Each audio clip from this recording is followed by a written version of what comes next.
Hello all and welcome back to another Hyp3rblue movie review. If you missed this year's Hyper Halloween, then you may have missed the fact that I'm a big fan of the found footage genre. There are a lot of great found footage style films out there, or at least ones that I think are great. I mean, I do love a lot of bad movies. Anyway, there are also a lot of bad found footage films out there as well. I mentioned that the Blair Witch Project popularized the found footage genre, and I do stand by that. Today, I want to take a look at a found footage film that actually predates the Blair Witch, as well as shares some similarities. Okay, well, a lot of similarities. That film is Strawberry Estates. Did Strawberry Estates help influence one of the most popular found footage movies? Or is it nothing more than spoiled fruit? Well, the fact that you've probably never heard of this film should already give you plenty of indication of what that answer is. Let's get started.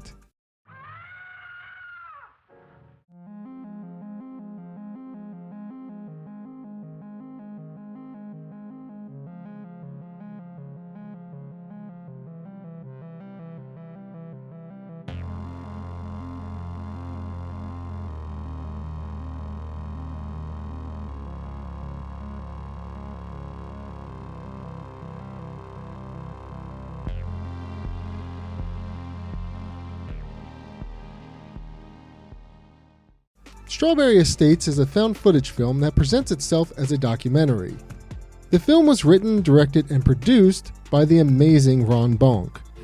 For those that watched this year's Hyper Halloween, you may remember his name from one of my newest favorite bad films, Terror at Blood Fart Lake. While I will recommend Blood Fart Lake every day of the week, Strawberry Estates, well, not so much. Anyway, let's talk about the plot as it is.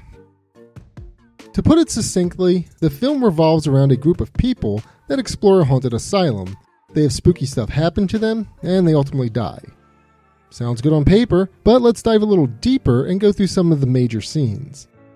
The first scene of the film sets the mood for what the viewer should expect. That is really bad acting and poor quality film. The movie is mostly shot from our lead cameraman, Jason. The film starts off in his apartment, or I guess friend's apartment, it doesn't really matter which, and he's talking to his friends about the Strawberry Estates. His friends give exposition the best that they can. They can barely remember their lines, and when they do, they stumble all over them. Jason's friends, which may actually be the actor's real-life friends, are probably the worst actors in the film, well, at least up to this point. The friends discuss the history of Strawberry Estates because Jason is involved in a group that is investigating the paranormal events there. Viewers will need to get used to this. Not so much that the friend characters are talking about the estates, but every other character talking about the estates. No worries though, everything we hear about the place is contradicted throughout the film. In fact, there are tons of contradictions throughout the film, but more on that in a bit. We meet the brains behind this operation, Professor Jonathan P. Laurel. Old Johnny Boy is a professor in the field of paranormal studies, and he fancies himself as an expert in said field. I guess you kind of are an expert once you receive a PhD in a given field, but I digress. Laurel hired Jason to film him, one of his students and or assistants, and a psychic as they spend a few nights within the Strawberry Estates. Premise-wise, this movie starts off pretty strong. It's a solid idea that a lot of found footage films still use today. The issue is the execution. The movie begins with scrolling text that says that these tapes are the raw footage from Jason's camera. What happens next after we meet Laurel and his assistant is our very first contradiction. We get the first of many monologues by Johnny Boy. These monologues serve to set up the story and foreshadow a bit of what's going to happen. The contradiction here lies within the fact that there are multiple jump cuts between these monologues. And what I mean by that is the jump cuts happen within the same monologue. The monologues start and stop at various locations, and while this could be explained away with saying that Jason is just turning the camera on and off, it's clearly not given how quickly the scenes cut. On top of that, Mr. Bonk didn't even mic his actors, so the volume in certain scenes is completely horrendous. For example, there's a scene with Doc Laurel speaking on a windy day, and he's completely washed out. How did Bonkster address this? Well, by adding subtitles to his raw footage. Amazing. Anyway, let's move away from plot holes for a minute. Jason, Johnny, and Sarah, Laurel's assistant, make it to the asylum. So I can't exactly remember if Sarah is a student of John's or his assistant, and I actually don't think she's a student of paranormal science at all, as she says in the middle of the film. So I think the only reason she's there is for the body count. Again, though, I can't remember. But of course, I do say that, but Sarah actually does fill Jason, and us, the viewers, in on more details about the estates. We're also joined by Jennifer, a supposed psychic that's there to speak to the spirits at the haunted asylum. She arrives with a man that immediately assaults the cameraman, Jason. This is never mentioned again throughout the film, and the only thing I can think of as a reason that he did this is because he probably didn't want to be in the film.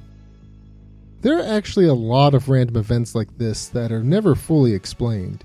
Here are a few examples of what I'm talking about. Random kids or vagrants who are just in the locked asylum or surrounding grounds. The group finds a random mask on the ground and it never comes up again. And there are hauntings that happen to the off-screen crew that is also there that really isn't investigated either. Oh yeah, by the way, there's an off-screen crew that is eventually sent home. We don't ever meet them, but it sounds like they had a hell of a night with all the haunting in the asylum. The main crew wasn't so lucky, well, at least not until the end of the film. The rest of the movie plays out like one would expect.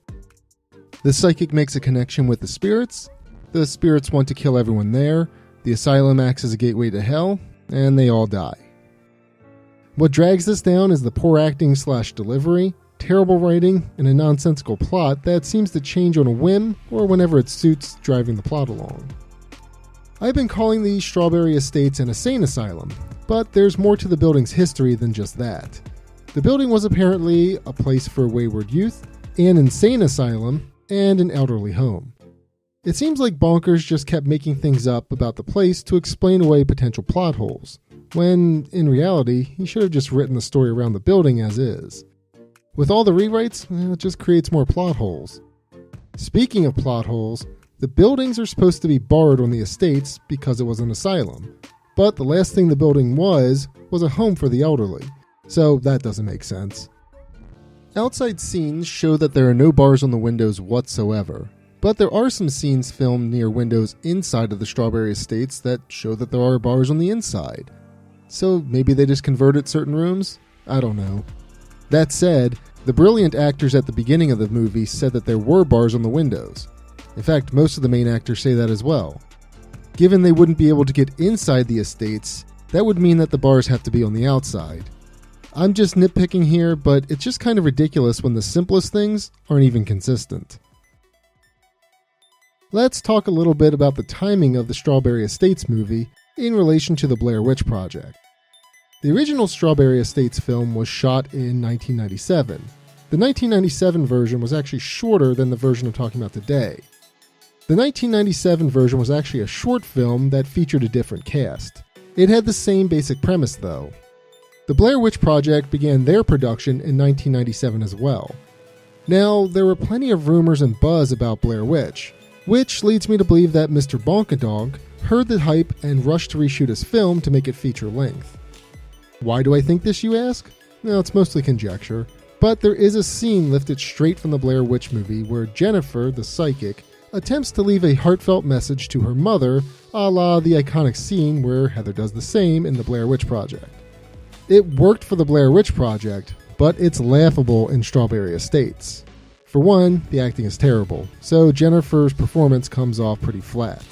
What makes this scene even more goofy is the fact that Jennifer's mother is dead, so there's really no reason to even leave the message, especially since a few scenes before this, she attempts to talk to her dead mother via a seance. To me, it's clear that Bonkalonka Ding Dong was trying to capitalize on the Blair Witch hype and say that he got his movie out first. El Kabonk did beat the Blair Witch to the punch by releasing his movie first in 1999, but as a result, that punch was more like a punch to the face. One last thing I'll mention is that Strawberry Estates is listed as a horror comedy. The only funny things in this film are the bad acting and awful line delivery. I mean, take the seance scene for instance. Jennifer says the following: "It's like they're looking at me through a window." Granted, Jennifer does explain why she's thinking that, but it's still absolutely ridiculous nonetheless. I feel like the comedy tag was added after the fact when the movie did poorly. Kind of similar to what happened with The Room after so many people made fun of it. So, at the end of the day, is Strawberry Estates a hidden gem, or is this a movie that should stay hidden? Well, the acting in this movie is abysmal, the editing is terrible, in fact there shouldn't even be editing, the movie is filled with contradictions and plot holes, and the film doesn't make any sense in general. Also, the shaky cam is out of control too. In fact, it's much worse than the Blair Witch, so it has that going for it. In terms of the movie's so bad it's good nature, I give Strawberry Estates 3.5 kabuki masks out of 5. It's a movie you can watch with friends and just laugh at, but it is a chore to sit through the film. In terms of how good the film is overall, well, I give Strawberry Estates a half rotten strawberry out of 5. It's honestly just too rough to watch if you're looking for something to just sit back and enjoy. All that said, even though I did kind of trash this movie, Strawberry Estates, I do really like Ron Bonk's work. This movie wasn't quite there, but like I said, Terror Bloodfart Lake is hilarious to me. He's still producing things today, including such hits as the Amityville Death Toilet. So if you enjoy these types of movies, go check his work out. And with that, I hope you enjoyed this review. As always, thank you for watching.